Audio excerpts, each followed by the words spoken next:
C'est certain, Vladimir Poutine adore les élections américaines. Après 2016, le président russe a récidivé, d'après un rapport des services de renseignement américains. Le Kremlin aurait tenté de manipuler les électeurs au profit de Donald Trump. Joe Biden a réagi, il affirme que son homologue russe devra payer pour ses tentatives d'ingérence. Mathieu Mabin à Washington.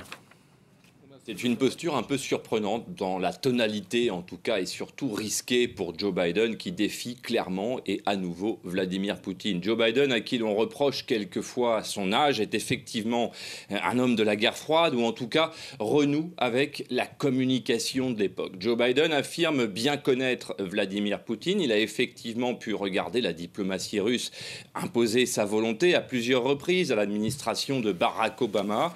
On se souvient du dossier ukrainien, de l'annexion de la Crimée, des leçons de Vladimir Poutine sur les erreurs de Barack Obama en Libye et de la cuisante défaite diplomatique américaine essuyée en 2013 à Damas dans l'affaire des armes chimiques et de la fameuse ligne rouge. Donc oui, le ton de Joe Biden surprend un peu ici les chancelleries. Ensuite, il y a un dossier qui, lui, ne souffrira pas un désaccord profond avec la Russie ou une bataille diplomatique. Or, c'est le dossier qui obsède tout le monde ici, du Pentagone au département d'État et au département du Trésor, c'est la Chine et encore la Chine. Joe Biden admet à demi-mot qu'il est d'accord pour discuter avec le numéro 1 russe, notamment sur les questions de stock d'armes détenues par les deux nations.